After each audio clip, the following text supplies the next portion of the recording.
বরিশাল নগরের Natullabad bus terminal ও চৌমাথা এলাকায় বিক্ষোভ করেছে শিক্ষার্থীরা। ৯ দফা দাবিতে দুপুর ১২টা থেকে তারা এই বিক্ষোভ কর্মসূচি শুরু করে। এ সময় গণমাধ্যম কর্মী ও পুলিশের উপর তারা চড়াও হয়, ভাঙচুর করা হয় পুলিশ বক্স। এ বিষয়ে জানাচ্ছেন সহকর্মী মর্তুজা জুয়েল। বৃষ্টি উপেক্ষা করে এই কর্মসূচি পালন করেছে বৈষম্য বিরোধী কোটা আন্দোলনকারী শিক্ষার্থীরা।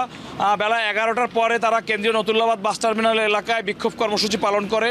এরপরে কয়েক শতাধিক শিক্ষার্থী নগরীর চৌমাথা এলাকায় এসে পুলিশের একটি পিকআপ ভ্যানের লক্ষ্য করে আক্রমণ চালিয়ে গাড়িটি সম্পূর্ণ উল্টে ফেলা হয় এবং এই ঘটনায় গাড়িতে থাকা ২ পুলিশ সদস্য তাৎক্ষণিক আহত হয়েছে।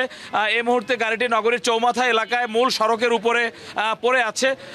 ঘটনা সূত্রে আমরা জানতে পেরেছি এবং প্রত্যক্ষদর্শী যারা এখানে ছিল তারা আমাদেরকে বিষয়টি জানিয়েছেন যে কোটা আন্দোলনের ৯ দফা দাবিতে শিক্ষার্থীদের যে আজকের যে কর্মসূচি ছিল সেই কর্মসূচি তারা এখানে অবস্থান করছিল এবং বিক্ষোভ করছিল সড়কে দাঁড়িয়ে। ঠিক এমন সময়ে এই গাড়িটি এই এলাকায় ঢুকে পড়ে এবং এক প্রকার শিক্ষার্থীরা গাড়িটি দেখার সঙ্গে সঙ্গে এসে আক্রমণ চালিয়ে গাড়িটি ভাঙচুর করে সড়কে ফেলে রাখে। এ সময় ৪ পুলিশ সদস্য তাদের নিকট আটক হয় এবং তাদেরকে তারা আটক করে তাদের পোশাক খুলে ফেলা হয়েছে এবং ২ জনকে হাসপাতালে চিকিৎসাধীন অবস্থায় ভর্তি করা হয়েছে। তবে কিছুক্ষণ পূর্বে বৈষম্য বিরোধী কোটা আন্দোলনকারী শিক্ষার্থীদের প্যাডে একটি বিবৃতি দিয়ে বলা হয়েছে যে তারা শান্তিপূর্ণ আন্দোলন করে ফিরে যাওয়ার সময় পুলিশ তাদের উপরে গাড়ি চালিয়ে দেয়।